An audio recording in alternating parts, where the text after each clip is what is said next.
Sir నిన్నటికి నిన్న మాజీ ముఖ్యమంత్రి కేసీఆర్ గారు మీ దృష్టికి వచ్చే ఉంటుంది ఒక మాట అన్నారు, కిషన్ రెడ్డి గారి ఓటమి ఖరారైంది, మా నేతకి ప్రజాబలము గెలుపు ఆశలు ఎక్కువయ్యాయి అని చెప్పి. తప్పేముందండి, ఆయన పార్టీ గురించి ఆయన చెప్పుకుంటే నా గురించి ఎందుకు మంచిగా బీజేపీని తొక్కుదామని కేటీఆర్ గారు అంటూ ఉంటే దేవుణ్ణి గుళ్ళో ఉంచాలి, భక్తి గుండెల్లో పెట్టుకోవాలి, బీజేపీ చేసే మత రాజకీయాలను తరిమి కొట్టాలని రేవంత్ గారు అంటూ ఉన్నారు. మళ్ళీ చెప్తున్నాను, బీజేపీని తొక్కుదామని కదా. బీజేపీ వాళ్ళని కాంగ్రెస్ గ్యారెంటీ అంటే 6 మోసాలు 6 గారిడీలు. గతంలో పసుపు బోర్డుకు సంబంధించి కాలేజీలకు సంబంధించి మెడికల్ కాలేజీలకి ఆయన విచిత్రమైన మనిషి, ఆయన అహంకారపూరితమైన మనిషి. పొత్తు వల్ల నేను నా పార్టీ నష్టపోతుందని తెలిసి కూడా ఈ పొత్తుకు నేను ముందడుగు వేశాను అని చెప్పారు. మా పార్టీ ఎన్డీఏలో చేరడానికి ప్రధానమైనటువంటి కారణం పవన్ కళ్యాణ్.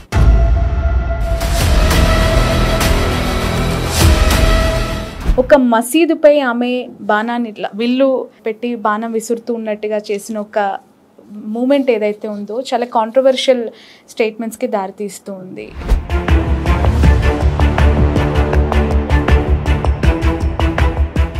అది చుట్టుపక్కల 5-6 మసీదులు ఉన్నాయి, ఎటువైనా ఉన్నది మసీదు ఆడ. లేదు సార్, ఇటు ఎదురుగానే ఉంది. బాణాన్ని చాలా ఉన్నాయి అన్నమాట. అవభావం వ్యక్తం చేసి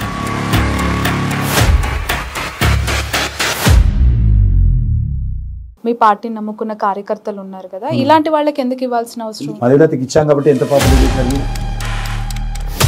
స్ట్రాటజీ అంటే దీని. నమస్తే, welcome to cube TV network. నేను మీ శ్రావణి, జర్నలిస్ట్.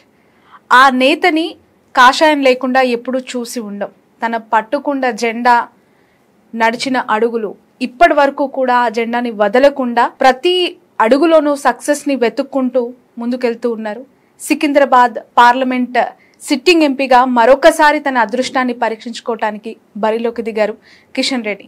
కాషాయం అంటే కిషన్ రెడ్డి, కిషన్ రెడ్డి అంటే కాషాయం, దెర్ ఇస్ నో ఆల్టర్నేటివ్ అనే విధంగా తన డెవలప్మెంట్ అలాగే తన పనితీరును కనబరుస్తూ ముందుకెళ్తూ ఉన్నారు. ఉమ్మడి రాష్ట్రంలో, ఆ తర్వాత ఇప్పుడు ప్రత్యేక రాష్ట్రంలోనూ 4వ రాష్ట్ర అధ్యక్షులుగా ఆయన కొనసాగుతున్న పరిస్థితి. కిషన్ రెడ్డి గారి మాటలో అడిగి తెలుసుకుందాం. ప్రచారం అలాగే 2024 ఈ పార్లమెంట్ ఎన్నికలకి సంబంధించి జరుగుతూ ఉన్న అనేక ప్రచారం యొక్క విశేషాలు. సార్ నమస్తే, బాగున్నారా? మీరు వేసుకున్న కాషాయ ఈ కండువాని మిమ్మల్ని వేరువేరుగా చూడలేం. ఇన్నేళ్ల ప్రయాణం ఏ విధంగా సాగింది అంటే 2004, 2009 ఇలా ఎమ్మెల్యేగా, ఎంపీగా మరో 2వసారి ఎట్లా ఉంది ప్రచారం? అంటే నేను ఒక విద్యార్థిగా ఉన్నప్పుడే పార్టీ ఆఫీస్లో పార్టీ కార్యకర్తగా, పూర్తి సమయ కార్యకర్తగా అన్నీ వదిలేసి పార్టీ ఆఫీస్లో ఉంటూ కాలేజీకి వెళ్ళడం, మళ్ళీ పార్టీ ఆఫీస్కి వచ్చి పార్టీ పనిచేయడం, ఆ రకంగా నా రాజకీయ ప్రస్థానం ప్రారంభమైంది. 2004లో మీరు చెప్పినట్టు ఒక ప్రజాప్రతినిధిగా మొదటిసారి గెలిచాను. 9, 14 గెలిచాను, 3 సార్లు వరుసగా సేమ్ ఏరియా. మళ్ళీ 19లో అంబర్పేట ప్రజలు నన్ను ఎంపీ చేయాలనుకొని 1000 ఓట్లు తగ్గించారు. వాళ్ళే డిసైడ్ చేసుకొని 1000 ఓట్లు తగ్గించి, మరీ ఎక్కువ వ్యత్యాసం ఉంటే బాగుండదని చెప్పి 1000 ఓట్లతో ఓడించి మళ్ళీ ఎంపీ ఎలక్షన్స్లో అదే అంబర్పేటలో 40,000 పైగా మెజార్టీ ఇచ్చారు వితిన్ 3 months, సేమ్ ఓటర్స్. కాబట్టి అది కూడా అంబర్పేట ఈరోజు ఎంపీ అయ్యానంటే అంబర్పేట ఓటర్స్ తోటే ఎమ్మెల్యే అయ్యాను 3 సార్లు. అంబర్పేట ఓటర్స్ నిర్ణయం కారణంగా 1000 ఓట్లు తగ్గిన కారణంగానే ఎంపీ అయ్యాను. ఓకే, కాబట్టి మళ్ళీ ఈసారి 2వసారి ఎంపీగా ప్రజల ఆశీస్సుల కోసం వెళ్తున్నాను. అదృష్టం పరీక్షించుకోవడం కాదు, ప్రజల ఆశీస్సుల కోసం వెళ్తున్నాను. అంతే, అంటే డిసైడ్ అయిపోయింది ఆల్రెడీ. ప్రజల ఆశీస్సుల కోసం, ఆశీస్సులు ఉంటే అదృష్టం బాగున్నట్టు. ఓకే సార్, యాక్చువల్గా మీరు ఇంత హ్యాపీగా మాట్లాడుతున్నారు, ప్రజల ఆశీస్సులు అలాగే వార్ వన్ సైడ్ అనేక ప్రచార సభల్లోనూ మీ స్పీచెస్లోనూ మీరు చాలా పాజిటివ్గా మాట్లాడుతున్నారు. బట్ కంపారిటివ్లీ గ్రౌండ్ రియాలిటీ, కమలం పువ్వు బయటికి చూడడానికే చాలా వికసించినట్టుగా కలర్ఫుల్గా కనిపిస్తుంది, లోపలికి వెళ్ళి చూస్తే అది వాడిపోయిన పువ్వులాగా ఉంది. ప్రస్తుతం సికింద్రాబాద్లో కిషన్ రెడ్డి ఒంటరిగా ఉన్నారు, క్యాడర్ సపోర్ట్ లేదు అనే విమర్శలు మీ మీద పక్క పార్టీల వాళ్ళు చేస్తూ ఉన్నారు. పక్క పార్టీ వాళ్ళు కిషన్ రెడ్డి చాలా బాగున్నాడు, మంచి మెజార్టీతో గెలుస్తాడు, మేము ఓడిపోతున్నాను ఎందుకంటారు వాళ్ళు? వాళ్ళు అన్నారు కదా. పక్క పార్టీ వాళ్ళు ఎప్పుడు విమర్శిస్తారు, నేను ఒక్కనే విమర్శించాను ఏ పార్టీ. ఎందుకలా? నా వ్యవహారం, నేను ఈరోజు వరకు అనేక ఎలక్షన్స్లో పోటీ చేసినా కానీ నా మీద పోటీ చేసినటువంటి ఏ పార్టీ అభ్యర్థి అయినా పేరు తీసుకొని, ఇప్పుడు కూడా పేరు తీసుకొని వాళ్ళకి సంబంధించినటువంటి లొసుగులు పొరపాట్లు ఉన్నప్పటికీ కూడా పేరు తీసుకొని మాట్లాడాను. నేను నిర్ణయించుకున్నాను, మనం ముగ్గురు నలుగురు ఎమ్మెల్యేగాను ఎంపీగా పోటీ చేస్తున్నప్పుడు ఓటర్స్ దే విల్ డిసైడ్. నువ్వెందుకు చెప్పాలా? కిషన్ రెడ్డి మంచోడా లేకపోతే సుబ్బారావు మంచోడా సుబ్బమ్మ మంచిదా వాళ్ళు చెప్తారు ఓటర్స్. నువ్వు ఆ సుబ్బమ్మని ఎందుకు తిట్టాలి సుబ్బారావుని ఎందుకు తిట్టాలి నా కాన్సెప్ట్. ఓకే సార్, నిన్న మాజీ ముఖ్యమంత్రి కేసీఆర్ గారు మీ దృష్టికి వచ్చే ఉంటుంది, ఒక మాట అన్నారు, కిషన్ రెడ్డి గారి ఓటమి ఖరారైంది, మా నేతకి ప్రజాబలము గెలుపు ఆశలు ఎక్కువయ్యాయి అని చెప్పి. ఎలా చూడాలి దీన్ని? తప్పేముందండి, ఆయన పార్టీ గురించి అని చెప్పుకుంటే నా గురించి ఎందుకు మంచిగా అవుతుంది? మీరు అర్థం చేసుకోవాల్సింది ఏంటంటే కిషన్ రెడ్డి గెలుస్తాడని కేసీఆర్ ఎట్లా చెప్తాడు? ఎందుకు చెప్పాలని చెప్పాడు కదా. అయితే ఆయన పార్టీ కాదు, అది ఆయన పార్టీ నాయకుడు కదా అట్లా చెప్తే. ఆ పార్టీ నాయకుడు ఆల్రెడీ ఉన్నారు కాబట్టి అతనికి మద్దతు పెరిగింది, గ్రౌండ్ లో ఆ వేవ్ కనిపిస్తోంది అని. తప్పేం లేదు, అది ఆ రకంగా చెప్పుకోవాలి. నేను కేసీఆర్ది తప్పనడం లేదు, వాళ్ళ పార్టీ అభ్యర్థి బలం పెరిగింది అనుకోవడంలో కూడా తప్పలేదు, నేనేం తప్పట్టడం లేదు. ఆయన జెన్యున్గా ఒక పార్టీ ప్రెసిడెంట్గా వాళ్ళ పార్టీ అభ్యర్థి గురించి అనుకూలంగా చెప్పుకోవాల్సినటువంటి రెస్పాన్సిబిలిటీ, అది తప్పు అని నేను రెస్పాన్సిబిలిటీ అనే మీద ఉంది. అదే ఆలోచన చేస్తారా? 0 or none అని చెప్పి కూడా వ్యాఖ్యానించారు బీజేపీకి తెలంగాణలో వచ్చే ఓట్లు సీట్లకు సంబంధించి. ఆయన పొరపాటున ఆయనకు వర్తించుకోపోయిన మామూలు అన్నట్టుంది. ఆ బీఆర్ఎస్ గురించి వర్తించాల్సిన మాట చాలా కాన్షియస్ గా మాట్లాడారు సార్. బీజేపీకి అంత స్కోప్ లేదు తెలంగాణలో అని చెప్పారు, ఆ పార్టీ ఎక్కువగా ఊహించుకుంటుంది అన్నారు. కామారెడ్డిలో ఓడిచ్చారు ఆయనను. కామారెడ్డిలో ఏ పార్టీ ఓడించింది ఆయన? ఒక ముఖ్యమంత్రిగా ఉన్నటువంటి నిన్ను ఏ పార్టీ ఓడించింది? అదే బీజేపీ కదా. స్కోప్ ఉన్నటువంటి పార్టీ, స్కోప్ లేని పార్టీ ఓడిపోయి చేతిలో ఏ పార్టీ చేతిలో ఓడిపోయింది ఆయన. కాబట్టి అది గుర్తుపెట్టుకోవాలి, ఆయన మర్చిపోద్దు. అలా కూతురు ఏ పార్టీ చేతిలో ఓడిపోయింది. కాబట్టి ఆ రకంగా మాట్లాడకూడదు. ఆయన పొరపాటున బీఆర్ఎస్, ఎందుకంటే నేను ఒకటే అడుగుతున్నాను, ఈరోజు బీఆర్ఎస్కు ఓటు అడిగేటువంటి నైతిక హక్కు తెలంగాణలో లేదు. 3 నెలల క్రితం జరిగినటువంటి పోలింగ్లో నీ పార్టీకి 37 మంది 40 సీట్లకి ఎమ్మెల్యేలను గెలిపిస్తే నువ్వు వాళ్ళని నిలుపుకోకుండా వాళ్ళందరూ కాంగ్రెస్లో పంపిస్తూ మళ్ళీ బీఆర్ఎస్కి ఎందుకు కొట్టేయాలండి? నీకు వేసిన ఎమ్మెల్యేలు ఉన్నటువంటి ఎమ్మెల్యేలు నువ్వు నిలుపుకొని పార్టీ నడిపి ప్రజా సమస్యల మీద పోరాటం చేయాల్సినటువంటి బాధ్యత ప్రధాన ప్రతిపక్షంగా బీఆర్ఎస్కు ఉంటే నువ్వు వాళ్ళందరినీ కాంగ్రెస్తో అండర్స్టాండింగ్ చేసుకుని కాంగ్రెస్ పార్టీకి పంపిస్తూ మళ్ళీ కొత్తగా వచ్చి కాంగ్రెస్ వద్దు నాకే ఓటేయండి అడిగి రేపు ఎంపీలు గెలిస్తే పొరనే ఉందా? బట్ 20 మంది ఎమ్మెల్యేలు కాంగ్రెస్ వాళ్ళే వీళ్ళతో టచ్ లో ఉన్నారని కూడా అంటూ ఉన్నారు. ఎట్ ద సేమ్ అదే అది చూపించారు కదా, ఆయన కాంగ్రెస్ వాళ్ళు చూపిస్తున్నారు, చేర్చుకుంటున్నారు కదా. ఇప్పుడు నా మీద ఒక అభ్యర్థిని కూడా పెట్టారు బీఆర్ఎస్ ఎమ్మెల్యేను, ఎమ్మెల్యేగా ఉన్నాడు ఆయన. బీఆర్ఎస్ ఎమ్మెల్యేగా ఉన్నాడు. శాసనసభ రికార్డుల ప్రకారం ఆయన కాంగ్రెస్ అభ్యర్థిగా పోటీ చేస్తున్నాడు. విచిత్రమైన పరిస్థితి. ఎలా చూడాలంటారు? దానం నాగేందర్ గారు ఎమ్మెల్యే పదవికి రాజీనామా చేయకుండా టికెట్ తీసుకొని అధికార పార్టీ నుంచి మీ పైన మళ్ళీ పోటీకి దిగటం, అటు సిట్టింగ్ ఎమ్మెల్యే పద్మారావు గారు బరిలో నిల్చోవటము, కిషన్ రెడ్డి గారికి బాగా టైట్ అయిపోయిందా నియోజకవర్గం? ప్రజలు ఆలోచించుకోవాలి ఎవరికి ఓటేయాలా ఈ పరిస్థితుల్లో. నేను సికింద్రాబాద్ ప్రజానీకానికి అడిగారు కాబట్టి చెప్తున్నాను, నేను నాకేమని ఓటేయను, అడగను. అంటే ఈ డిబేట్లో ఎందుకంటున్నానంటే ఏ అభ్యర్థి అయితే బాగుంటుందో సికింద్రాబాద్ కాన్స్టిట్యున్సీకి, సికింద్రాబాద్ ప్రజలకు హుందాగా ఉంటుందో, సికింద్రాబాద్ ప్రజలకు మేలు జరుగుతుందో, రాష్ట్రానికి మేలు జరుగుతుందో, దేశానికి మేలు జరుగుతుందో చూసి ఓటేమని కోరుతున్నాను. అభ్యర్థులు ఎవరైనా ఉండని, నేను మంచోడని నేను చెప్పుకోను.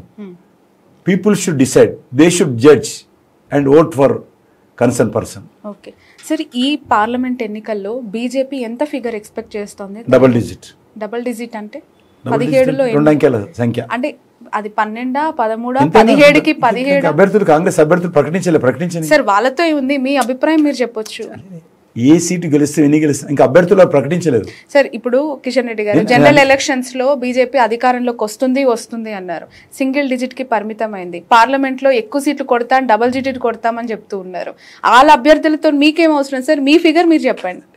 ఎలక్షన్లో పోటీ చేస్తున్నప్పుడు ప్రత్యర్థులు ఎవరున్నారు, మా అభ్యర్థులు ఎవరున్నారు, ఎవరు గెలుస్తారు అనేది ఉంటుంది కదా. దాన్ని బట్టి చెప్తున్నాను. డబుల్ డిజిట్ అని చెప్పాను కదా, ఆల్రెడీ డబుల్ డిజిట్ అని చెప్పాను. ఎంత అనేది దానికి నెంబర్ ఇంకా చాలా టైం ఉంది కదా, ఇంకా విడ్రాల్సే కాలేదు. 3 నెలల క్రితం జరిగిన జనరల్ ఎలక్షన్స్లో బీజేపీ తెలంగాణలో సింగిల్ డిజిట్కి పరిమితమైంది. ఖచ్చితంగా అదే పరిస్థితి ఎంపీ ఎలక్షన్స్లో ఉంటుంది అనే వారికి మీ ఆన్సర్ ఏంటి? 2018 అసెంబ్లీ ఎలక్షన్స్లో భారతీయ జనతా పార్టీ 7%, 7% ఓటు వచ్చింది, ఒక సీటు గెలిచింది. సరిగ్గా 3 నెలల తర్వాత జరిగినటువంటి శాసన ఎన్నికల్లో 7% నుంచి 19% పోయింది. 4 పార్లమెంట్ సీట్లు గెలిచాము. ఒక ఎమ్మెల్యే సీట్ గెలిచినప్పుడు 4 ఎంపీ గెలిచాం కదా. అప్పుడు ఎట్లా గెలిచాం మరి? అడిగేటోళ్ళకి జవాబు చెప్పనండి. ఒక సీటే ఎమ్మెల్యే గెలిచి 4 ఎంపీలు ఎట్లా గెలిచాము అంటున్నా. అదే 3 months గ్యాప్. ఇప్పుడు కూడా మేము మాకున్నటువంటి ఓట్ % డబల్ చేసుకున్నాం. ఎమ్మెల్యే ఎలక్షన్స్ 15% ఆల్మోస్ట్ వచ్చింది. 8 సీట్లు ఎమ్మెల్యే సీట్ గెలిచాం. ఒక సీటుకు 4 గెలిస్తే 8 సీట్లకు ఎన్ని గెలవాలో చెప్పండి, మీరు చెప్పండి పోనీ. కాబట్టి ఏ క్యాలిక్యులేషన్ ఉండదమ్మా, ప్రజలు నిర్ణయిస్తారు. ఏ క్యాలిక్యులేషను, ఏ సర్వేలు అన్నీ కూడా అన్నిటి కూడా అల్టిమేట్గా ప్రజలు న్యాయ నిర్ణేతలు, ప్రజలే దేవుళ్ళు, వాళ్ళు బెస్ట్ జడ్జిలు వాళ్ళే. కాబట్టి వాళ్ళు ఓటేశారు, గెలిపించారు. ఇప్పుడు కూడా మేము ఎమ్మెల్యేగా 8 మంది గెలిచాము. 1 నుంచి 8కి చేరుకున్నాము. అందులో కేసీఆర్ను రేవంత్ రెడ్డిని ఓడించినటువంటి సీట్లు మా దగ్గరే ఉంది. 2 ఓడించాం మేము, 2. కాబట్టి ఖచ్చితంగా పార్లమెంట్ ఎలక్షన్స్ అనేది గత పార్లమెంట్ ఎలక్షన్స్తో పోల్చి చూస్తే ఇంత సానుకూలం మాకు లేదు. సరే, అంటే రాష్ట్రానికి మోదీ గారు చేసిన మంచిని చూసి ఈ ప్రజలు ఓటేస్తారనుకుంటున్నారా? మోదీ చరిష్మా, దేశానికి మోదీ ఒక ఐకానిక్, ఒక ఫిగర్, పొలిటికల్ చరిష్మా ఉన్న లీడర్ కాబట్టి ఓటు వేసి గెలిపిస్తారనుకుంటున్నారా? మీ అభిప్రాయం? అన్ని కలిసి వస్తుంది. ఒక ప్రధానమంత్రి అన్నప్పుడు ఆయన చరిష్మా పనిచేస్తుంది. ఒకవేళ అదే నిజమైతే ఇక్కడ అసలు రాష్ట్రానికి మీరు ఇచ్చిన హామీలు ఏవి జరగలేదు అని అంటే మీరు గతంలో పసుపు బోర్డుకు సంబంధించి, కాలేజీలకు సంబంధించి, మెడికల్ కాలేజెస్ కి సంబంధించి కేటీఆర్ గారు పదే విమర్శిస్తూ ఉన్నారు. నాకు మాటలు చెడు మాట్లాడాలనిపిస్తే కానీ భయం అవుతుంది నాకు. ఆయన విచిత్రమైన మనిషి, ఆయన అహంకారపూరితమైన మనిషి. మేము ఎక్కడ మెడికల్ కాలేజ్ ఇస్తాను, ఎక్కడ చెప్పాము చెప్పండి? ఒక్కటన్నా ఉదాహరణ చూపించమంటే నేను ఇప్పుడు రాజకీయాల నుంచి చూపించుకుంటాను. ఎక్కడ కూడా మేము హామీ ఇచ్చి వెనక జరిగింది లేదు. బీజేపీని తొక్కుదామని కేటీఆర్ గారు అంటూ ఉంటే, దేవుణ్ణి గుళ్ళో ఉంచాలి, భక్తి గుండెల్లో పెట్టుకోవాలి, బీజేపీ చేసే మత రాజకీయాలను తరిమి కొట్టాలని రేవంత్ గారు అంటూ ఉన్నారు. ఎలా ఖండిస్తారు ఈ వ్యాఖ్యలు? మళ్ళీ చెప్తున్నా, బీజేపీని తొక్కుదామన్నాడు కదా. బీజేపీ వాళ్ళ నాయనని దొక్కింది కామారెడ్డిలో. కేటీఆర్ చెప్తున్నాను, కామారెడ్డిలో మీ నాన్నగారిని సీఎం పదవిలో ఉన్నప్పుడు తొక్కింది బీజేపీ. అది గుర్తుపెట్టుకోవాలని, మర్చిపోవద్దు అది. తెలంగాణ ప్రజలు దొక్కిరు నిన్ను, నీ కుటుంబాన్ని, అది మర్చిపోదు నువ్వు. 3 నెలలు అయింది కదా తొక్కి. ఈరోజు తొక్కుడు దొక్కితే ప్రగతి భవన్ నుంచి ఫామ్ హౌస్లో పడ్డావు మీరు పోయి. మమ్మల్ని తొక్కే నీకు శక్తి ఉన్నదా? ఇప్పుడు అయిపోయింది. మీ పార్టీ నిన్నటి పార్టీ, మీ పార్టీకి రేపు అనేది లేదు. మీ అవినీతి కుటుంబం, అహంకార పూరిత కుటుంబం, దుర్మార్గ పాలన, నియంతృత్వ పాలన, రాచరిక పాలన తెలంగాణ ప్రజలు సహించరు. ఓకే, జనరల్ ఎలక్షన్స్లో పొత్తుకి సంబంధించి పవన్ కళ్యాణ్ గారిని ఇక్కడ ప్రచారంలో ఇన్వాల్వ్ చేశారు, పొత్తు ఉందని చెప్పారు. ఇప్పుడు పూర్తిగా తెలంగాణకు సంబంధించి విరమించుకున్నట్టేనా సార్? ఎందుకు పవన్ కళ్యాణ్ గారిని ఇక్కడ ఆహ్వానించట్లేదు? ఎవరైనా చెప్పి ఆహ్వానించలేదు? మీకు ఎవరు చెప్పారు? మీకు మరి ఎందుకు రావట్లేదు ప్రచారంలో? ఎక్కడ కూడా కనిపించట్లేదు కదమ్మా. విడ్రాల్సే పూర్తి కాలే ఇంకా. ఓకే, వస్తారా తెలంగాణలో ప్రచారానికి? చెప్తాము వచ్చినప్పుడు, కానీ ఇంకా విడ్రాల్సే పూర్తి కాలేదు. మీరే డిసైడ్ చేస్తే రావటం లేదని స్పెక్యులేషన్స్ అంటే ఇక్కడ ఎందుకు? అందుకే నేను చెప్తాను, క్లారిఫికేషన్ ఇస్తున్నా. ఓకే, అందుకే ఇంకా విడ్రాల్సే కాలేదు. అంటే ఉండే అవకాశం ఉంది డెఫినెట్ గా. తప్పేముంది, విడ్రాల్స్ అయిపోయినా అడుగుతాం. అక్కడ కూడా వాళ్ళకి తీవ్రమైనటువంటి ఒత్తిడి ఉంటుంది కదా. ఎమ్మెల్యే ఎలక్షన్స్ కూడా ఉన్నాయి. మనకు ఒక ఎంపీ, అక్కడ ఎమ్మెల్యే ఎంపీ 2 ఉంటాయి. కాబట్టి ఫస్ట్ టైం వాళ్ళ అలయన్స్తో పోటీ చేస్తుంది కాబట్టి వాళ్ళ దగ్గర అక్కడ కూడా ఒత్తిడి ఉంటుంది. అయినా కూడా అడుగుతున్నాం. 2 తెలుగు రాష్ట్రాల నుంచి కేంద్ర మంత్రి పొజిషన్లో ఉన్న కిషన్ రెడ్డి గారు అక్కడున్న కూటమిపై ఎలా స్పందిస్తారు? ఎక్కడున్న కూటమి? ఏపీలో ఫామ్ అయిన అలయన్స్ కి సంబంధించి. సార్, ఆఫ్ కోర్స్ మీరు ఇక్కడ బీజేపీ ప్రెసిడెంట్, ఉమ్మడి రాష్ట్రంలో కూడా 2 సార్లు అధ్యక్షులుగా పనిచేశారు సార్. స్పందించారంటే మీ అభిప్రాయం ఏంటి సార్? అంటే మా పార్టీ అభిప్రాయం వ్యక్తిగతంగా ఉండదు విజయలో. నేను అట్లుండదు. పార్టీ నన్ను వేరు చేసి చూడదు మీరు ఎప్పుడు. నా పార్టీ ఏ స్టాండ్ తీసుకుంటే అదే స్టాండ్ కట్టుబడి ఉంటుంది. నా పార్టీ గురించి నేను వచ్చి టీవీలో చెప్పాను వ్యతిరేకంగా అనుకోలేదు. ఏదైనా ఉంటే పార్టీలో చెప్తాను, బట్ టీవీలో చెప్పాను. నేను డిసిప్లిన్ సోల్జర్, క్రమశిక్షణ గల సైనికుని నేను. కాబట్టి నేను ఎప్పుడు కూడా నా పార్టీ వ్యతిరేకంగా, ఇంకోరు వ్యతిరేకంగా టీవీలలో వచ్చి బహిరంగ వేదిక చెప్పాల్సిన అవసరం లేదు. ఏదైనా ఉంటే పార్టీ నిర్ణయం బెస్ట్ నిర్ణయం. పార్టీ ఏది తీసుకున్నా మంచి నిర్ణయం, అంతేగాని మీ అభిప్రాయం చెప్పడం వేరే అభిప్రాయం ఉండదు నాకు. అట్లా ఉండదు మా పార్టీలో.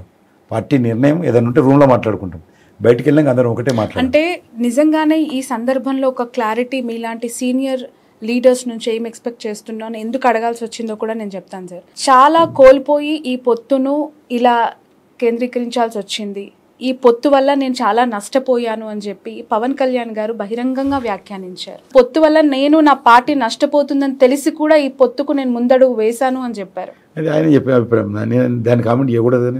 అంటే ఇష్టం లేకుండా ఈ అలయన్స్ ఫామ్ అయిందా అనే క్వశ్చన్కి అది పవన్ కళ్యాణ్ అడగాల్సిన అంశం, నన్ను అడిగితే ఎట్లా? ఓకే, మా పార్టీ ఎన్డీఏలో చేరడానికి ప్రధానమైనటువంటి కారకుడు పవన్ కళ్యాణ్. పదే పదే ఆయన మా పార్టీకి ఎన్డీఏలో చేరాలి తెలుగుదేశం కూడా అని ఆయన రిక్వెస్ట్ చేసి అదొక కారణం. కాబట్టి అది ఏదైనప్పటికీ కూడా అది పవన్ కళ్యాణ్ గారు చెప్పాల్సిన అంశం, నేను చెప్పకూడదు ఆయన గురించి. రైట్ సార్, సికింద్రాబాద్లో ఎలాంటి డెవలప్మెంట్స్ రానున్న రోజుల్లో ప్రజలు చూస్తారు మిమ్మల్ని గెలిపిస్తే? ఒక పార్లమెంట్ సభ్యుడిగా ఏమి చేయాలో అని చేస్తాం. ఈ దేశమంతా పార్లమెంట్ సభ్యులు ఏం చేస్తారో అంతకంటే 1% నేను ఎక్కువ చేస్తాను. అంటే ఎందుకు గెలిపించాలి సార్ మిమ్మల్ని? అక్కడ ఉన్న ప్రజలు గెలిపించారు కదా, సిట్టింగ్ గా మీరే కొనసాగుతున్నారు, మళ్ళీ మీకు ఎందుకు గెలిపించాలి, మిమ్మల్ని ఎందుకు ఎంపీగా ఎన్నుకోవాలి అంటే ఏం చెప్తారు?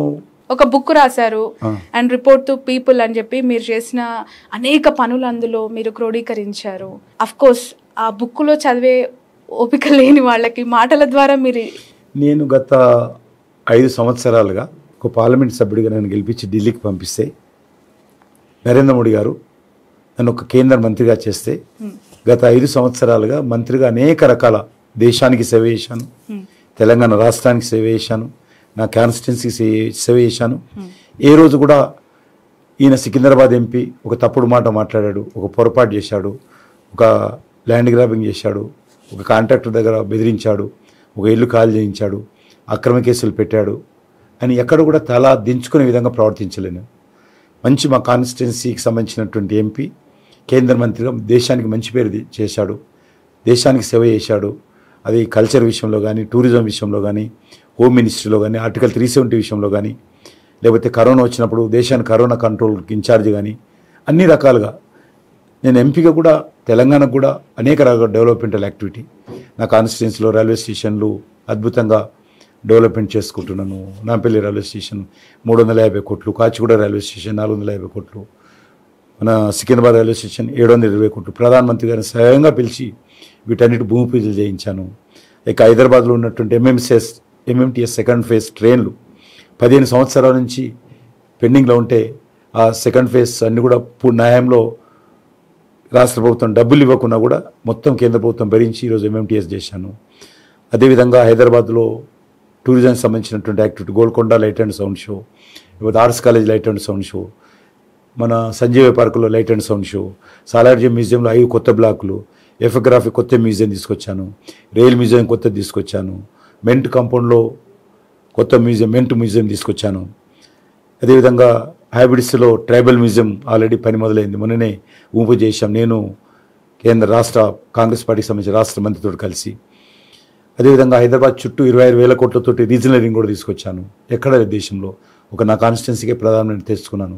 ఇప్పుడు పనులు ప్రారంభం కావాలి, ఎలక్షన్స్ అయిపోయినాక ఊపు చేస్తాం. ల్యాండ్ ఎంత తొందరగా స్టేట్ గవర్నమెంట్ ఇస్తే అంత తొందరగా ఆ యొక్క national highway regional ring road 26,000 కోట్లతో పని ప్రారంభిస్తాము. అదేవిధంగా అనంతగిరి హిల్స్ వికారాబాద్లో అక్కడ టూరిజం సెంటర్ డెవలప్ చేస్తున్నాను. భువనగిరి పోర్టు డెవలప్మెంట్ చేస్తున్నాను తెలంగాణలో. అదేవిధంగా అనేక రకాల అభివృద్ధి గత 9.5 సంవత్సరాల్లో సుమారు 10 లక్షల కోట్లు కేంద్ర ప్రభుత్వం ఖర్చు పెట్టింది తెలంగాణ. మొత్తం డాటా అంతా కూడా 3.5 గంటల పాటు పవర్ పాయింట్ ప్రజెంటేషన్ ఇచ్చాను. ప్రెస్ జర్నలిస్టులు అందరూ, శ్రీనివాస్ రెడ్డి గారు, లేకపోతే అమర్నాథ్ గారు, అదేవిధంగా నాగేశ్వరరావు గారు, జేపీ గారు అందరిని పిలిచి, మొన్న జేపీ గారు అంతా ముందు కూడా చేశాను నేను, మొత్తం తెలంగాణకి ఏం చేసినాను. కాబట్టి ఖచ్చితంగా భారతీయ జనతా పార్టీ కార్యకర్త కానీ, పార్లమెంట్ సభ్యుడే కానీ, నేను కరోనా వస్తే 12 సార్లు గాంధీ హాస్పిటల్లో వెంటిలేటర్స్ ఉన్నటువంటి పేషెంట్ దగ్గరికి వెళ్ళాను. డాక్టర్లు కూడా జంకేవాళ్ళు, ఫోటోలు ఉన్నాయంలో వెంటిలేటర్స్. నేను కూడా ఉన్నాను సార్ మీతో డ్యూటీలో. మరి ఉన్నారా? కాబట్టి ఎప్పుడు కూడా నేను ఏ రోజు కూడా కార్మికులకు ఎందుకు వెళ్ళానంటే ఓ పేషెంట్లకే కాదు, అక్కడ పనిచేసే సిబ్బంది కూడా ధైర్యం కల్పించాలి. అది శానిటేషన్ వర్కర్స్ కావచ్చు, నర్సులు కావచ్చు, లేకపోతే స్టాఫ్ కావచ్చు, డాక్టర్స్ కావచ్చు, అందరినీ. కారణం అదే, వేరే ఉండదు. ఎందుకు వెళ్ళడం, అలా డిస్టర్బ్ చేసి ఎందుకు వెళ్ళమంటే, రాజకీయ నాయకులు ఇల్లు ఉంటే మేమంతా పనిచేయాలా? ఎట్లా ఉండంటే డాక్టర్స్ డ్యూటీ చేస్తున్నటువంటి వాళ్ళను వాళ్ళ కుటుంబ సభ్యులు ఇళ్ళకి రానివ్వలేదు. ఇంటి బయట టిఫిన్ బాక్స్ పెడితే బయటకు వచ్చి దండం పెట్టి చూసుకుంటూ టిఫిన్ బాక్స్ తీసుకుని మళ్ళీ హాస్పిటల్కి వెళ్ళాలి. ఆ పరిస్థితి ఉంది డాక్టర్లది. అటువంటి పరిస్థితుల్లో నేను డాక్టర్లతో కలిసి మొత్తం 12 సార్లు ఈఎస్ఐ హాస్పిటల్ కానీ, లేకపోతే టీమ్స్ హాస్పిటల్ కొత్తగా పెట్టింది కానీ, లేక ఫీవర్ హాస్పిటల్ కానీ, ఇవన్నీ కూడా రైల్వే హాస్పిటల్ అన్నీ తిరిగాను. రెగ్యులర్గా పని పెట్టుకొని తిరిగాను. ప్రెస్ వాళ్ళు కూడా బయట గేట్ దాకా వచ్చేటోళ్ళు, లోపల రాణించేటోళ్ళు కాదు. ఆడికి వచ్చి బయట ప్రెస్ మాట్లాడిపోతుంటే వచ్చినప్పుడల్లా ప్రెస్ అది. కాబట్టి ఒక్కటి కాదు, అనేక విషయాలు.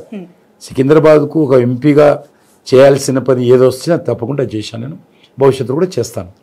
కాంగ్రెస్ గ్యారంటీలకి సంబంధించి వాటి పనితీరు ఏ విధంగా ఉంది, ఇంప్లిమెంటేషన్కి సంబంధించి, అండ్ 5 న్యాయ్ 25 గ్యారంటీ అని చెప్పి వాళ్ళు చేస్తూ ఉన్న ఈ మేనిఫెస్టో అంశాల మీద as a president of BJP what is your reaction sir? నేను మీ ద్వారా ప్రజలను కూడా అడుగుతున్నాను, వాళ్ళు ఇచ్చినటువంటి 6 గ్యారంటీలు ఏ ఒక్కటి కూడా ఇంతవరకు ఇంప్లిమెంట్ కాలేదు. ఒకటే, మీరు బస్సులో ఫ్రీ తిరుగుతూ ఇదే 2 లక్షల రుణమాఫీ అనుకోండి, మీరు బస్సులో ఫ్రీ తిరుగుతూ ఇదే ఎకరానికి 10,000 అనుకోండి, బస్సులో ఫ్రీ తిరుగుతూ ఇదే మీరు కౌలు రైతులకు 15,000 అనుకోండి, బస్సులో ఫ్రీ తిరుగుతూ ఇదే రైతు కూలీలకు 12,000 అనుకోండి, బస్సులో ఫ్రీ తిరుగుతూ మహిళలకు ఇదే 2,500 నెలకు అనుకోండి, బస్సులో ఫ్రీ తిరుగుతూ నిరుద్యోగ యువకులు ఇదే 4,000 అనుకోండి, బస్సులో ఫ్రీ తిరుగుతూ ఎకరా మన క్వింటాల్ ధాన్యానికి 500 బోనస్ అనుకోండి, బస్సులో ఫ్రీ తిరుగుతూ మీ ఇంట్లో పెళ్ళి అయితే కాంగ్రెస్ పార్టీ ప్రభుత్వము తులం బంగారం ఇచ్చిందనుకో,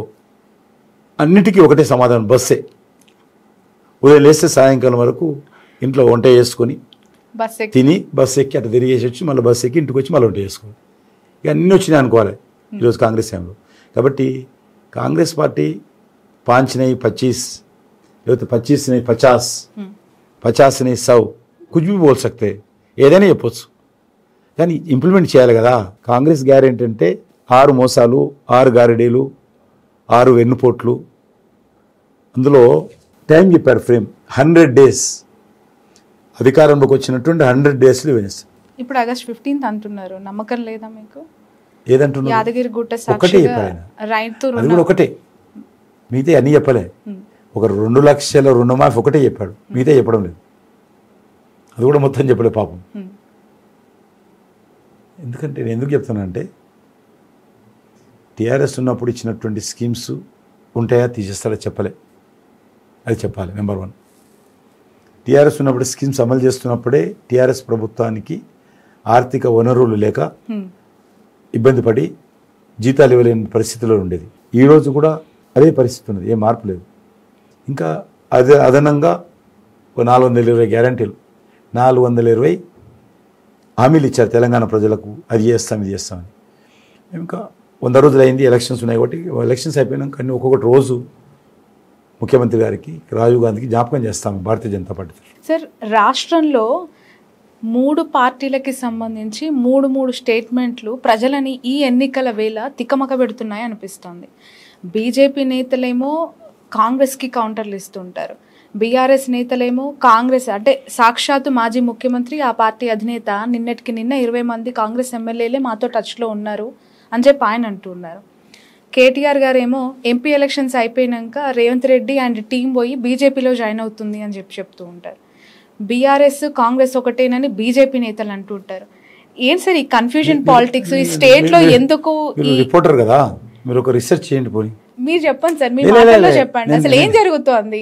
ఎంపీ ఎలక్షన్లు అయిన తర్వాత రాష్ట్రంలో పరిణామాలు ఏ విధంగా ఉండబోతున్నాయి, ఆ ప్రోమో ఏంటి? అందరూ జస్ట్ క్లూ ఇస్తున్నారు, హింట్ ఇస్తున్నారు, ప్రోమో కట్ లాగా ఒక 2 డైలాగులు వదులుతున్నారు. What going to be happen in Hyderabad or Telangana? దీని మీద ఒకటి ఎపిసోడ్ చేయాలి, నీ ఒపీనియన్ ఎపిసోడ్ చేసి చెప్పాలి. నిజంగా చెప్తున్నా, ఎందుకంటే ఏదైతే రేవంత్ రెడ్డి బీజేపీలో పెడతారంటే ఎవరి చెవిలో పువ్వు పెడతారు? ఉందా సార్ అవకాశం? ఎవరి చెవిలో పువ్వులు పెడతారు? ఎట్లా ఉంటుందండి? ఆయన ఇప్పుడు కాంగ్రెస్ పార్టీలో బ్లూ బాయ్ అంటారు, ఏమంటారు ఆయన? ఇప్పుడు ఆయన కాంగ్రెస్ రాహుల్ గాంధీకి రైట్ హ్యాండ్. కేరళ ఎలక్షన్ అయినా, ఆంధ్రప్రదేశ్ ఎలక్షన్ అయినా, మహారాష్ట్ర మీటింగ్ అయినా కాంగ్రెస్ పార్టీకి మొత్తం ఆర్థికంగా అండగా ఉండాలన్నా ఈరోజు తెలంగాణ మొత్తం ఉన్నది కాంగ్రెస్ పార్టీ. కాబట్టి ఆయన బీజేపీలో చేరడా ఆయన ఇష్టం. కేసీఆర్ చెప్తాను, కేటీఆర్ చెప్తాను చేరడు.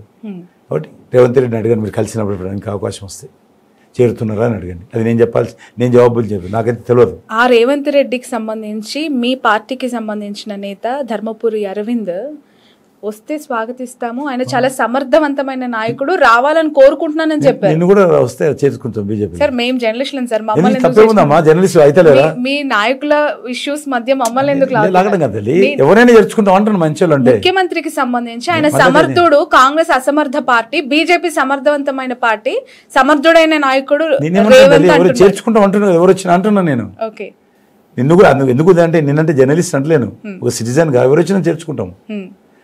అది నేను జర్నలిస్ట్గా మాట్లాడతలేను, ఎవరు వచ్చినా చేర్చుకుంటామని చెప్తున్నాను.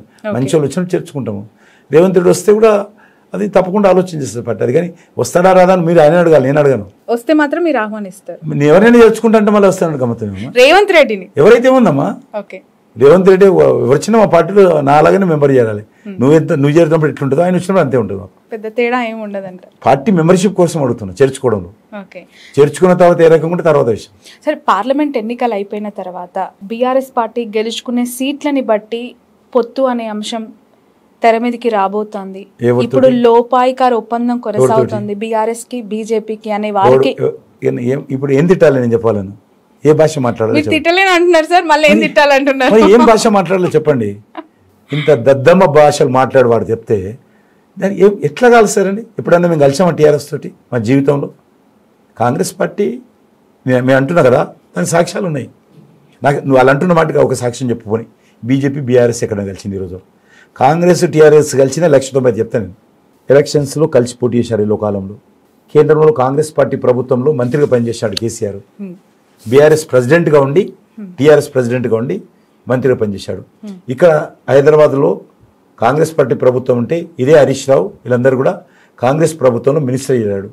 మొన్న రాష్ట్రపతి ఎలక్షన్లో ద్రౌపది ముర్ము ఎలక్షన్స్కి మొత్తం ఆమెకు ఎలక్షన్ ఏజెంట్గా బీఆర్ఎస్ ఉండి ఆమె పిలిచి మన కాంగ్రెస్ అభ్యర్థికి, రాష్ట్రపతి అభ్యర్థికి అనుకూలంగా మొత్తం ప్రచారం చేశారు.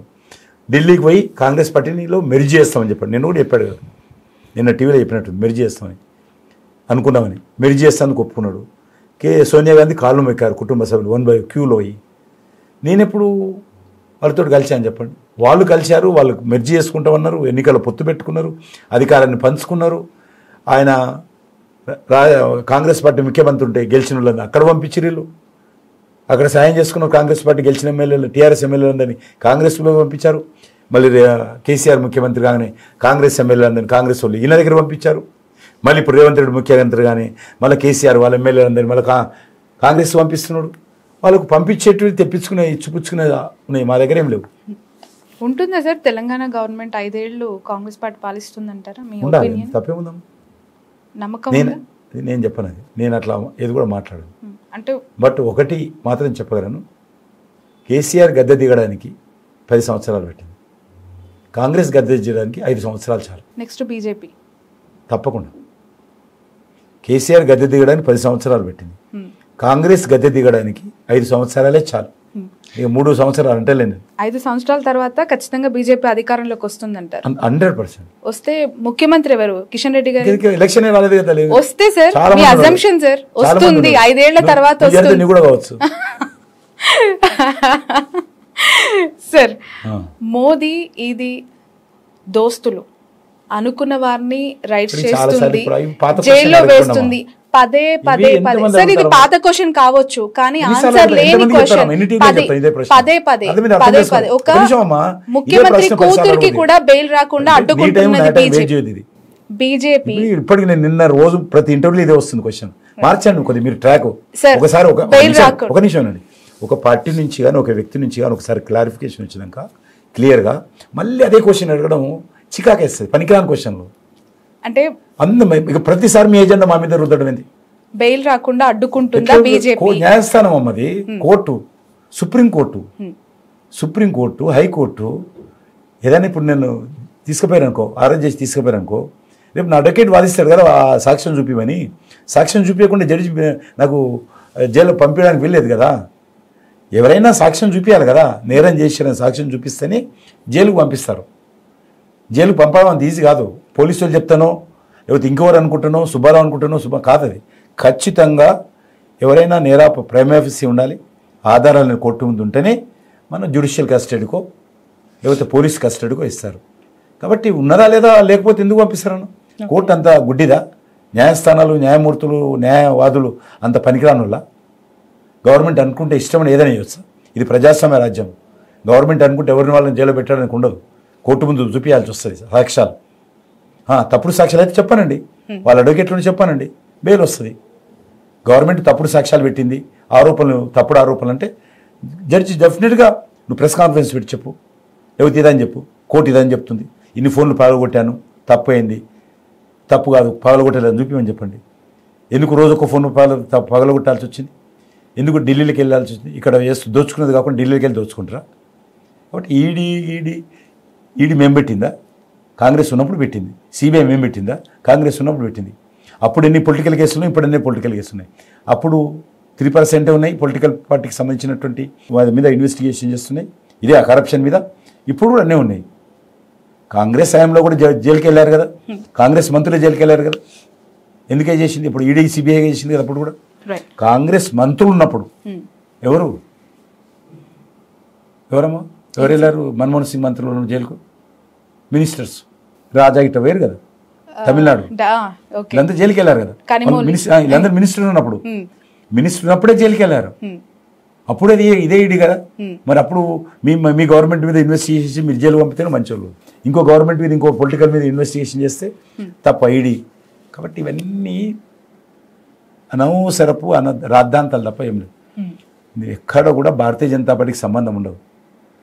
ఇప్పుడు ఉదాహరణకు ఎక్కడైనా కేసు చేయాలంటే ప్రైమరీ ఆఫీసర్ ఉండకుండా ఏ ఇన్వెస్టిగేషన్ చేయదు. ఆఫీసర్స్ రేపు ఉండాలి కదా. వాళ్ళు మా గవర్నమెంట్ పోయిన తర్వాత వాళ్ళే ఉంటారు. కాబట్టి ఎవరు ఊరుకుంటారు? ప్రైమరీ ఆఫీసర్ లేకుండా ఎవరిని జైలు పెట్టే అధికారికి ఉంటుందా? గవర్నమెంట్కి ఉంటుందా? ఉండదు. జైలు గేట్ లోపలికి వెళ్ళాలంటే ఖచ్చితంగా జడ్జి దగ్గరికి వెళ్ళాలి. జడ్జి పర్మిషన్ లేకుండా, జడ్జి ముద్ద లేకుండా జైలుకి పంపడానికి ఉండదు.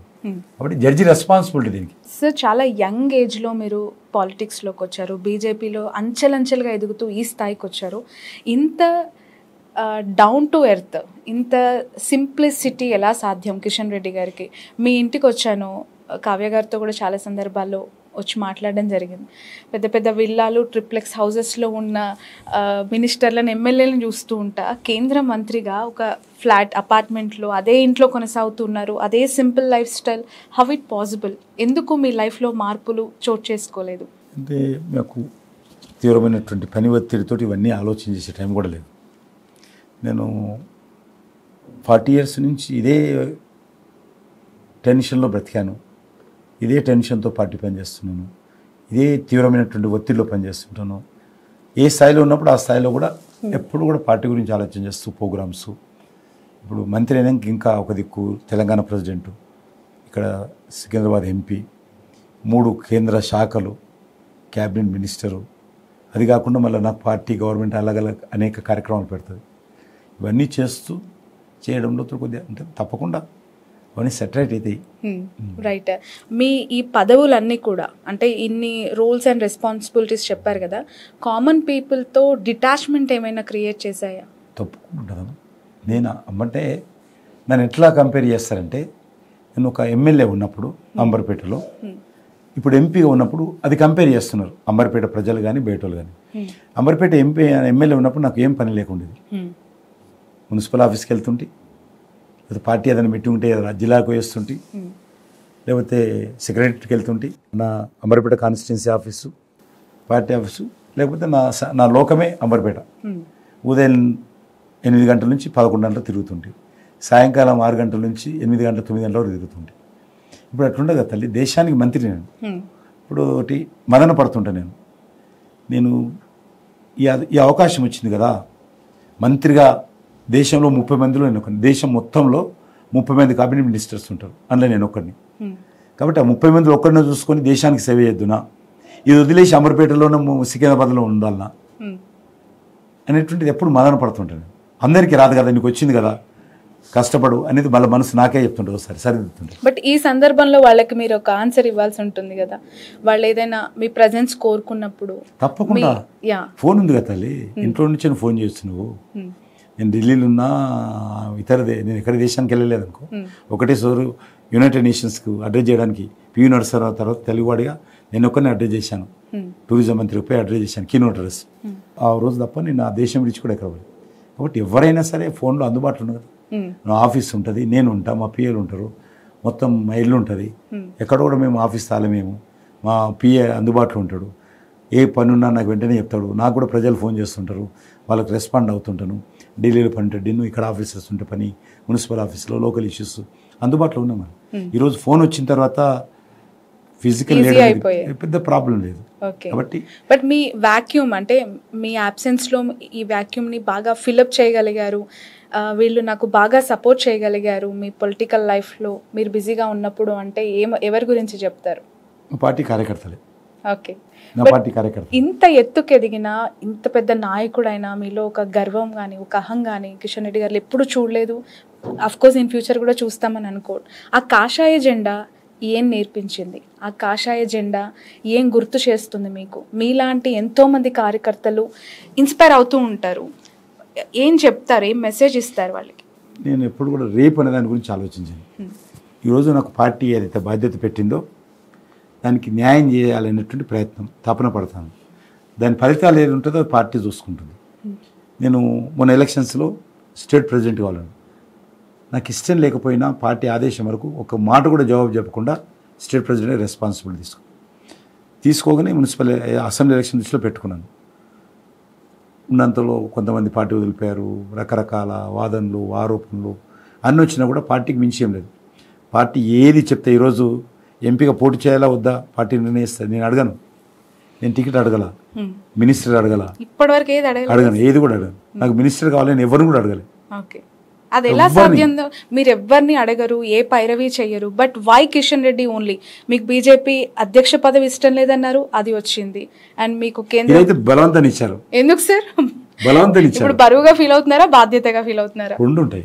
బాధ్యత ఫస్ట్, బట్ ఆ బాధ్యత ఉన్నటువంటి నేపథ్యంలో బరువు చాలా రోజులైంది కదా. బట్ రాష్ట్ర బీజేపీ అధ్యక్షులుగా చాలా మంది ఆ సీట్ ని ఎక్స్పెక్ట్ చేశారు, ఆ రేస్ కోసం ఫైట్ చేశారు, దానికోసం ఎన్నో రాజకీయాలు చేశారు. బట్ మళ్ళీ కిషన్ రెడ్డి గారికి ఆ ఛాన్స్ ఎలా వచ్చింది? దానికి ఏం చెప్తా, ఏం మ్యాజిక్ జరిగింది? ఏముండదు, మ్యాజిక్ ఉండదు. ఉన్నంతలో పార్టీ కొద్ది ఇబ్బందులు ఉంది, అందరినీ కలుపుకపోతే బాగుంటుంది. అనుభవం ఉన్న వ్యక్తి కాబట్టి, పాత కార్యకర్త కాబట్టి బాగుంటుందనే ఉద్దేశంతో చేసి ఉంటారని నేను భావిస్తున్నాను. బట్ అదే సందర్భంలో చాలా విమర్శలు కూడా వచ్చాయి, మీకు తెలిసే ఉంటుంది. ఇప్పుడు ఈ సందర్భం వచ్చింది కాబట్టి మిమ్మల్ని అడుగుతూ ఉన్నాను. మీ ముందు ప్రెసిడెంట్గా ఉన్న వ్యక్తి అద్భుతంగా బీజేపీ గ్రాఫ్ని పెంచితే టకీమని కింద పడేసి కిషన్ రెడ్డి గారిని ఎందుకు తీసుకురావాల్సి వచ్చింది? అదే కదా, అదే నేను కావాలని కోరుకోలేదు కదా. అది ఆ క్లిష్ట పరిస్థితుల్లో ఉన్నది కాబట్టి తీసుకొచ్చారు. ఈటెల రాజేందర్, రఘునందన్ రావు, బండి సంజయ్ మొన్న ఎన్నికల్లో ఓడిపోయిన ముగ్గురు వ్యక్తులు ఇప్పుడు ఎంపీలుగా బరిలోకి నిల్చున్నారు.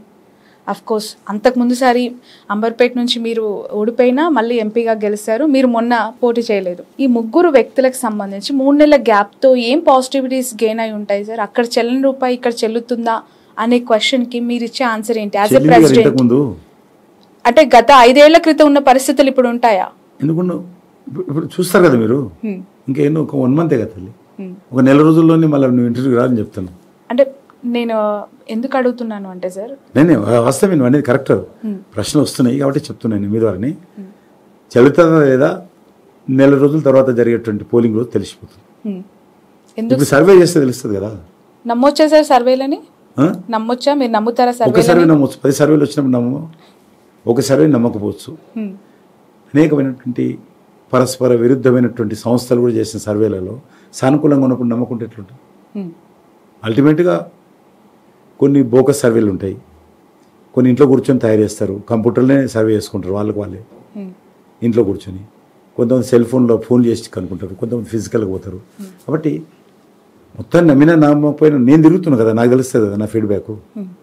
అనుభవం కూడా ఉంది కదా, గతంలో వచ్చినటువంటి అనుభవం కూడా ఉంది కదా. రేవంత్ రెడ్డి ఓడిపోయిండు, గెలిచిండు ఎంపీగా.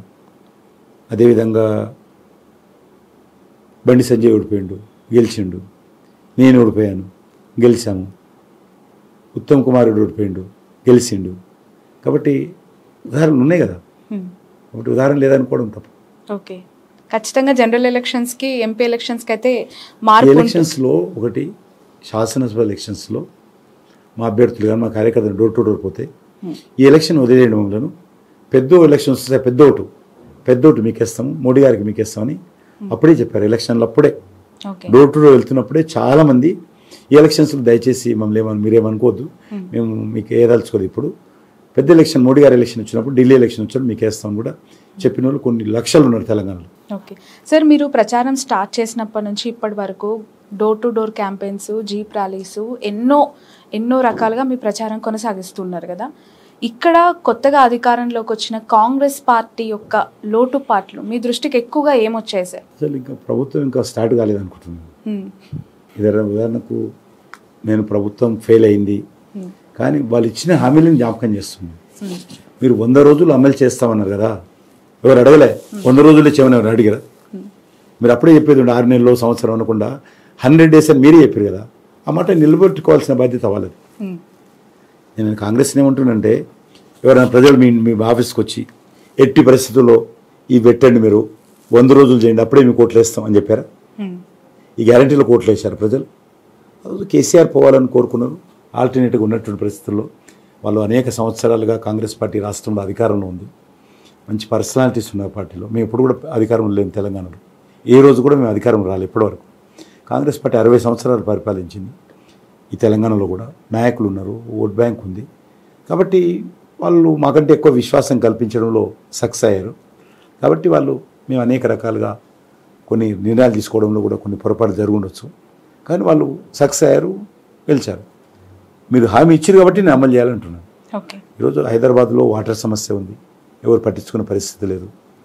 డ్రైనేజ్ ఓవర్ఫ్లో అవుతుంది, డ్రైనేజ్ వాటర్లో కలుస్తుంది, పట్టించుకునే పరిస్థితి లేదు. రోడ్ల గుంతలు పూడ్చే పరిస్థితి లేదు, వీధి లైట్లు పోతే చేసే పరిస్థితి లేదు, పార్కులు లైట్లు పోతే పార్కులు వాటర్ లేకపోతే వాటర్ పెట్టే పరిస్థితి లేదు పార్కులలో. కాబట్టి అనేక రకాల సమస్యలు ఈరోజు హైదరాబాద్లో ఉన్నాయి. కొత్త రేషన్ కార్డ్స్ ఇస్తామని ఇవ్వలేదు. ఉన్న రేషన్ కార్డ్స్ ఈరోజు ఆంధ్రప్రదేశ్, నేను ఎమ్మెల్యే ఉన్నప్పుడు ఇచ్చిన కార్డ్సే నంబర్పేటలో చూస్తే 2004 to 9 మధ్యలో ఇచ్చిన రేషన్ కార్డ్సే ఇంకా ఉన్నాయి. ఇప్పుడు కూడా ఆంధ్రప్రదేశ్ అనే ఉంటుంది. 10 సంవత్సరాలైనా ఆంధ్రప్రదేశ్ రేషన్ కార్డ్స్ ఉంటాయి. టీఆర్ఎస్ పార్టీ తెలంగాణ పేరు మీద కార్డు ఇవ్వడంలో ఫెయిల్ అయింది. పెన్షన్స్, కొత్త పెన్షన్స్ ఇవ్వలేదు, పెన్షన్స్ పెంచుతామన్న పెన్షన్ ఇవ్వలేదు. కాబట్టి అనేక రకాల లోకల్ ఇష్యూస్ ఉన్నాయి, లేవని చెప్పలేము. చాలా కష్టంగా ఉన్నటువంటి సమస్యలు కూడా ఉన్నాయి. పోతున్నప్పుడు అందరూ కూడా అదే కంప్లైంట్ చేస్తున్నారు. Okay sir, one more question, this is maybe final question. Hyderabad and Telangana వ్యాప్తంగా ఎంపీ ఎన్నికలు జరుగుతున్న అన్ని సీట్లలో కూడా కొంత కీన్ అబ్జర్వేషన్ ఉంది, కానీ more focus on Hyderabad constituency. ఆ పార్లమెంట్ సెగ్మెంట్ పైన చాలా ఐబాల్ అటెన్షన్ ఉంది. ఈ టికెట్ కేటాయించడంతోనే అసలు నైరాస్యం, ఆందోళన లేదంటే అసంతృప్తి ఒక్కసారిగా మీ పార్టీలో బయటపడింది. ఈరోజు మాధవీలత గారు, మీ ఎంపీ అభ్యర్థి, నామినేషన్లో రాజాసింగ్ గారు పార్టిసిపేట్ చేయలేదు. ఆమె డే 1 టికెట్ కన్ఫర్మ్ అయినప్పటి నుంచి ఆయన సహాయ నిరాకరణ చేస్తున్నారు. అక్కడ ఎమ్మెల్యేగా కూడా ఉన్నారు, మీకు ఒక్కగానొక ఓల్డ్ సిటీ ఎమ్మెల్యే ఆయన. దీన్ని ఎలా చూడాలి? ఆమెకి ఇవ్వాల్సిన మద్దతు మాట్లాడుకుంటామా? ఇలా మాట్లాడను కదా నేను వచ్చి, నేను స్టేట్ ప్రెసిడెంట్గా వచ్చి మా పార్టీ ఇంటర్నల్ విషయాలు నేను టీవీలో మాట్లాడితే నేను ప్రెసిడెంట్కి ఉండకూడదు. అంటే రాజాసింగ్ నువ్వు అన్నది చెప్పింది వాస్తవమే. అదే అంటే నేను పార్టీలో మాట్లాడతాను, ఓకే, టీవీలో మాట్లాడకూడదు తల్లి. నేను ఓకే మాట్లాడితే నేను ప్రెసిడెంట్గా ఉండకూడదు. రైట్. మాధవి లతా గారికి సంబంధించి అద్భుతంగా మాట్లాడతారు. సనాతన ధర్మం గురించి కావచ్చు, హిందుత్వ ఎజెండాతో తను ముందుకెళ్తూ ఉన్నారు. ఒక మసీదుపై ఆమె బాణాన్ని ఇట్లా విల్లు పెట్టి బాణం విసురుతూ ఉన్నట్టుగా చేసిన ఒక మూమెంట్ ఏదైతే ఉందో చాలా కాంట్రవర్షియల్ స్టేట్మెంట్స్కి దారితీస్తూ ఉంది. ఎందుకు సార్ అలాంటివి ఖచ్చితంగా ఉండాలంటారా? స్టేజ్కి ఎదురుగా మసీద్ ఉంది, అది చుట్టుపక్కల 5-6 మసీదులు ఉన్నాయి, ఎటువైనా ఉన్నది మసీద్. ఆడ లేదు సార్, ఇటు ఎదురుగానే ఉంది బాణాన్ని. చాలా ఉన్నాయన్నమాట. అది ఒక ఒక హావభావం వ్యక్తం చేసింది. వాళ్ళు దేవాలయాల మీద దాడులు చేస్తే దిక్కు లేదు, దేవాలయాలు 1,00,000 దేవాలయాలు కూలగొడితే దిక్కు లేదు, కానీ ఇట్లా కొన్ని ఒక హావభావం వ్యక్తం చేస్తే కూడా మసీదాన్ని వ్యక్తం చేయలేదు కదా. మసీద్ అని చెప్పిందా? స్టేజ్ మీద నుంచి ఇట్లా అక్కడ ఎదురుగా మసీదే ఉంది సార్, దాన్ని చూసి ఆమె అలాంటి ఒక మూమెంట్ ఇచ్చారు, దాన్ని చూసి అలా ప్రవర్తించారు. మీరు అనుకుంటే దానికి మేమేం చేస్తాం తల్లి? ఏదైనా అనుకోవచ్చు కదా, ఏదైనా అనుకోవచ్చు.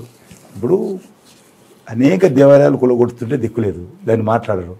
ఖాళీ ఒక అహోభావం వ్యక్తం చేసి ఎదురుగా మీ చేతిలో ఏమైనా ఉందా? విల్లుందా? బాణం ఉందా? ఏముందని మీరు ఇంత ఆమెను విమర్శిస్తున్నారు. ఇంటెన్షన్స్ ఓపెన్ అవుతున్నాయి కదా సార్, వీళ్ళు అక్కర్లేదు, బాణం ఉండక్కర్లేదు, బట్ ఇలా ఆమె పైకి చేస్తూ ఉన్నాయి. లేకపోతే కిందకి వస్తారా, కిందికి వేస్తారు, ఇట్లా ఇట్లా చూపిస్తారు. ఎవరికైనా బాణం విషయం ఇట్లా చూపిస్తాం. న్యాచురల్గా ఇటు సైడ్ పెడతాం. అటు సైడ్ ఏముందనో, గుడి ఉందా, మస్జిద్ ఉందా, చర్చ్ ఉందా, లేకపోతే గురుద్వారా ఉందా అని ఏది చూడరు. ఫార్చునేట్లు అన్ఫార్చునేట్లు అక్కడ కనిపించింది, అది అంతే తప్ప అది దాన్ని పెద్దగా ఇష్యూ చేయాల్సిన అవసరం లేదు. చాలా చిన్న అంశం, అది చిన్న అంశం అంటే వెరీ వెరీ ఆమె ఈ మధ్యలో పాపులర్ అయింది కాబట్టి దాన్ని ఇష్యూ చేశారు, కానీ చాలా చిన్న అంశం. ఈ మధ్య పాపులర్ అయిందంటారా సార్? అంటే టీవీలో అంతే కదా, అంతకుముందు పాపులర్ కాదు కదా ఆమె. అసలు మీ పార్టీలో ఏదైనా యాక్టివిటీలో పార్టిసిపేట్ చేశారు? మా ప్రజా సంఘాలలో చాలా పనిచేసింది. ఓకే, అసలు ప్రజల్లో లేని ఒక వ్యక్తికి పారాషూట్ నేతకి బీజేపీ పార్లమెంట్ స్థానాన్ని బీజేపీ కట్టబెట్టింది అనే విమర్శకి ఖమ్మంలో కూడా ఇచ్చాం. అట్లనే ప్రజల్లో లేనటువంటి వాళ్ళకు చాలా మందికి ఇచ్చాము. దేశం అంతా కూడా ఆ రకంగా కొన్ని 100 మందికి, కొత్త వాళ్ళకి ఇవ్వకూడదా, దేశంలో చాలా మందికి ఇచ్చాము. సినిమా యాక్టర్లు తెచ్చి ఇచ్చాము, చాలా మంది సినిమా యాక్టర్లకు ఇచ్చాము, అడ్వకేట్లకు ఇచ్చాము, న్యాయవాది ఉంటే న్యాయవాది నుంచి రిటైర్ అయిన వాళ్ళకి ఇచ్చాము. అంటే చాలా ఒక హైదరాబాద్ ఎందుకు తీసుకుంటారు, మేము ఖమ్మం కూడా ఇచ్చాం కదా, ఆయన ప్రజల్లో లేడు. ఇక్కడ నాగర్ కర్నూలులో కూడా ఇచ్చాం కదా, భరత్ అని యూత్కి ఇచ్చాము, ఆయన కూడా ఎప్పుడు బీజేపీలో లేడు. సార్, ఎందుకు మీ పార్టీలో చాలా మంది సీనియర్ లీడర్స్ ఉన్నారు, మీ పార్టీని నమ్ముకున్న కార్యకర్తలు ఉన్నారు కదా, ఇలాంటి వాళ్ళకి ఎందుకు ఇవ్వాల్సిన అవసరం? ఎందుకు అందరికి ఇస్తాం, చూస్తాం పరిస్థితి బట్టి, అక్కడ ఉన్నటువంటి బట్టి. ఈరోజు మధురాతకి ఇచ్చాం కాబట్టి ఎంత పాపులర్ చేశారు మీరు, లేకపోతే చర్చ జరుగుతుండే అనేది. ఇదే స్ట్రాటజీ అంటే దీన్ని అంటారు. ఎందుకు నువ్వు ఇప్పుడు ఆమె గురించి క్వశ్చన్ అడుగుతున్నావు, లేకపోతే ఇంకొక అభ్యర్థి గురించి ఎందుకు అడగలే క్వశ్చన్, ఆమె గురించి ఎందుకు అడుగుతున్నావు? బట్ ఇదే ఎలక్షన్ స్ట్రాటజీ అంటే దీన్ని అంటారు. ఓకే, అదే బీజేపీ ఫాలో అవుతుంది స్ట్రాటజీ, ఎత్తుగడ. ఓకే, లైమ్ లైట్ లో ఉన్నది రోజు. ఇలాంటి ఎత్తుగడనేనా సార్ కార్పొరేట్ శక్తులకి, కార్పొరేట్ రంగాన్ని చేతిలో పెట్టుకున్న వాళ్ళకి టికెట్లు ఇచ్చింది అనటానికి?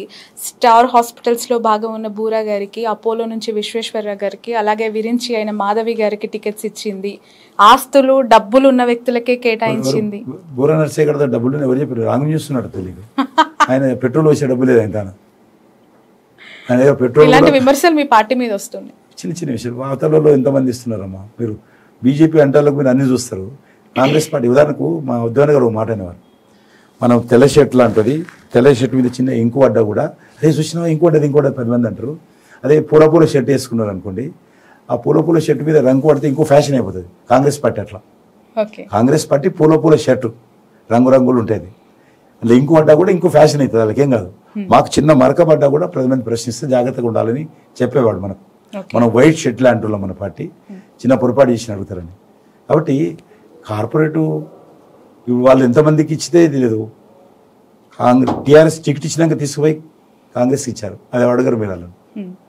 మేము ఆయన ఉద్యమకారుడు, ఎవరు మా యొక్క భువనగిరి క్యాండిడేట్ బూరా నర్సే ఉద్యమకారుడు, తెలంగాణ ఉద్యమంలో మాతో పాటు పనిచేసాం, జేఏసీలో మేమందరం ఉన్నాం.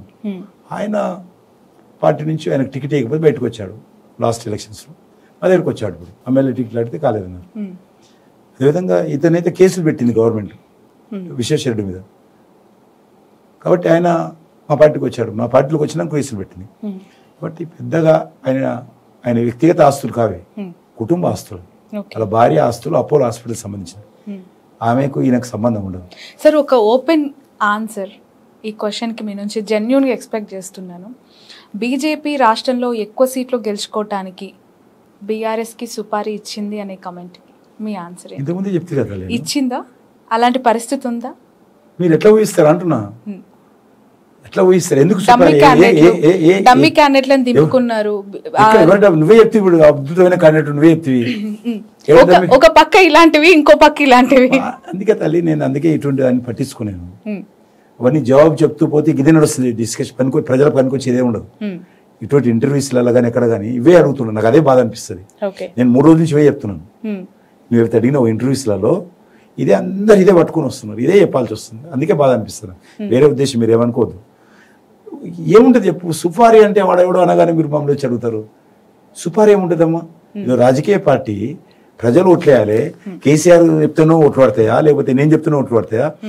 ప్రజలు అంతిమ నిర్ణేతలు, వాళ్ళు ఓట్లేస్తారు. కానీ వాడు సుపారీ ఇస్తే మేము గెలిచి వస్తామా, ఈడు సుపారీ ఇస్తే గెలిచి వస్తామా? పనికిరాని ముచ్చట్లు వాళ్ళందరివి. ఆ పార్టీలు మాట్లాడేది. Sir, one more question. Cylinder ధరలు, జిఎస్టీ, పెట్రోల్ రేట్ ఇలాంటివి చాలా పెరిగాయి. మోదీ గారి ప్రభుత్వంలో పెరుగుతూనే ఉన్నాయి తప్ప తగ్గుదల లేదు.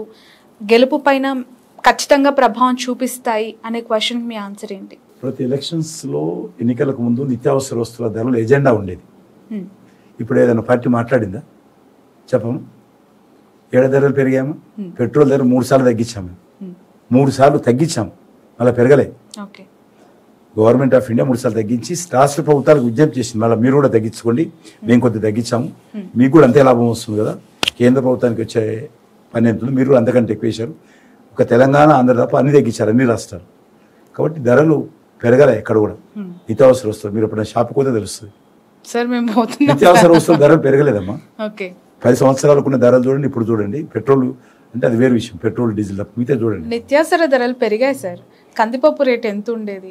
పెరుగుతూ వస్తుంటుందమ్మా, తగ్గుతా పెరుగుతూ వస్తుంటుంది. ఒకప్పుడు జస్ట్ అట్లా 10-20 రూపాయలకి హాఫ్ కేజీ అట్లా వచ్చేది. ఇప్పుడు వందలు పెట్టాల్సి వస్తుంది. ఆయిల్స్ కూడా నిత్యావసర వస్తువులు పెరిగాయి సార్. ఎందుకంటే I cook very well, I know ఖచ్చితంగా పెరిగాయి. అమ్మితోడు కలిసిపోతున్నాం, 10 రూపాయల కేజీ వస్తుంది. రైట్. మొత్తానికి సికింద్రాబాద్ కాన్స్టిట్యున్సీ ప్రజలకు కిషన్ రెడ్డి గారు ఇచ్చే మెసేజ్ ఏంటి?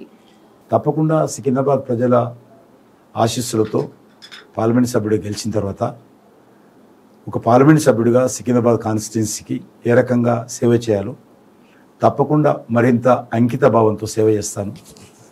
మంచి పేరు తీసుకొస్తాను. నాకు ఓటేసినటువంటి ఓటర్స్ ఎవరైతే ఉంటారో మీరు ఎప్పుడు కూడా తల దించుకునే విధంగా ప్రవర్తించను. నీతి నిజాయితీతో ఉంటాను.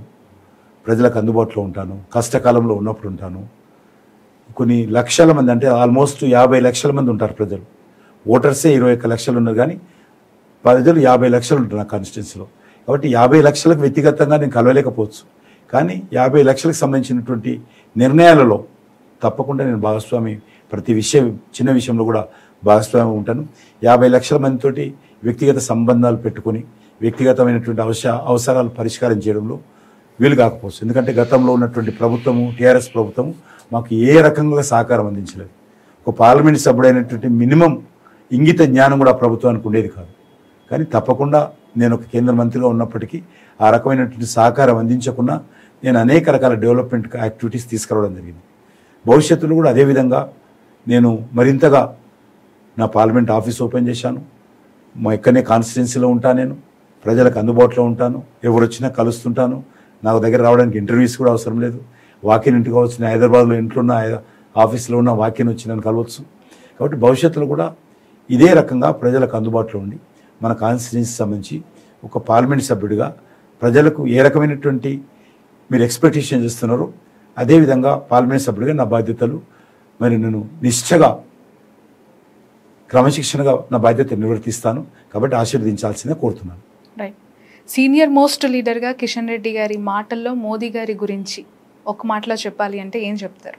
మోడీ గారు చాలా కమిట్మెంట్తో పనిచేస్తారు. ఆయన దేశం గురించి, ప్రజల గురించి ఆలోచన చేస్తారు. వ్యక్తుల గురించి ఎక్కువ ఆలోచించారు. ఎంతసేపు నా దేశం ప్రపంచంలో ఒక గౌరవ స్థానం ఉండాలి, ప్రజలకు మేలు జరగాలి, ముఖ్యంగా పేద ప్రజలు అందరూ కూడా సంతోషంగా ఉండాలనేటువంటి ఆకాంక్ష ఆయన తపన పడుతుంటాడు. కాబట్టి ఆయన ఏది చేసినా కూడా నేషన్స్ ఫస్ట్ ఆయన ఎజెండా ఉంటుంది. కాబట్టి భవిష్యత్తులో ఆ దిశలో ముందుకెళ్తాం.